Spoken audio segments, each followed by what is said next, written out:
ভগবানের আশীর্বাদে একজন সৈনিকের সাথে বিয়ে হয়ে এক প্রকার যাযাবরের মতনই জীবন কাটতাছে। দেশের এক প্রান্ত থেকে আরেক প্রান্তে ঘুরে বেড়াচ্ছি। So hello everyone, good evening. আজকের ভিডিওটা আমি বিকাল থেকে শুরু করলাম। সো বিকালের আমি কি কাজকর্ম করি চলো তোমাগুলোকে এটাই শেয়ার করি। তো এগুলো আমি সকালে কাপড় চোপড় ধোয়া শুকাত দিছিলাম, ওইগুলাই এখন রোদ থাকতে থাকতে ঢুকাই লিতেছি, তাহলে একটু গরম থাকবো। তো দেখো সব কাপড় চোপড়গুলো উঠায় আমি এগুলো তো ডেইলিরই কাম। একবার কাপড় ধো, আবার ঘরে আনো, আইনা বাইস করো, সব কিছু ডেইলি নিজেই একলা হাতেই সামলাইতে লাগে। লগে মেয়েও সামলাইতে লাগে। আমার মেয়ে তো আর কি কোমর দেখো সব কিছু নিয়ে বাইরে ফালাইছে, এগুলো এখন আবার সব গুছাইতেছি। আর আমি যে বাইরে একটু এরকম করে করে দেখতেছি না, নিচে না বান্দর আছে কতগুলো, ওইটাই দেখতেছি আর গুছাইতেছি। যদি আয়া যদি লাভ দে, বান্দরগুলোও বোধ। এদিকে যে এত বান্দর কি কমো, মানে কিচ্ছু একটা বাইরে রাখা যায় না, কাপড় চোপড়। আমার মেয়ের তো একটা সোয়েটারই খুঁজে পাইতেছি না, কই নিয়ে ফালাই দিছে বান্দরে নাকি। তো দেখো এখানে আমার গোছানিটাও কমপ্লিট।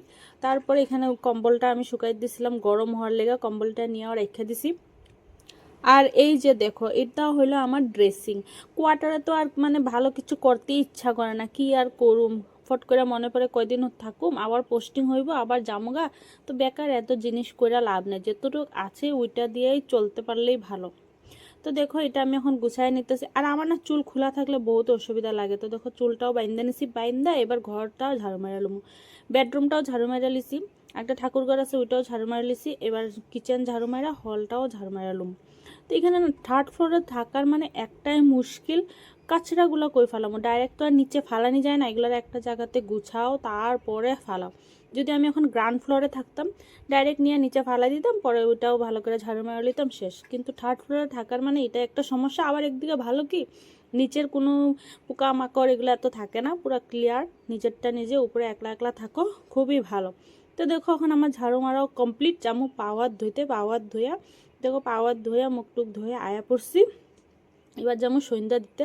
আর এদিকে গিয়া মেয়েরে গাড়ি দিয়া বয়ে আইছিলাম, তারপর দেখি মেয়ে বইয়া বিয়া এখানে গান বাজে গাড়িটাতে, ওইটাই বাজায় বাজায় খেলতেছে। আমি কইতেছি দে বাজা বাজা, দেখো গানটা বাজাইছি, এখানে জনি জনি ইয়াস পাপ্পা না। তারপরে চলে গেলাম সন্ধ্যা দিতে। তো এখানে আমি সন্ধ্যা দিয়ে নিতেছি। আমার এখন এখানে ঠাকুর আছে রাধাকৃষ্ণ, আর এদিকে লক্ষ্মী আর মহাদেব বাবা, এটাও আনছিলাম অনলাইন থেকে।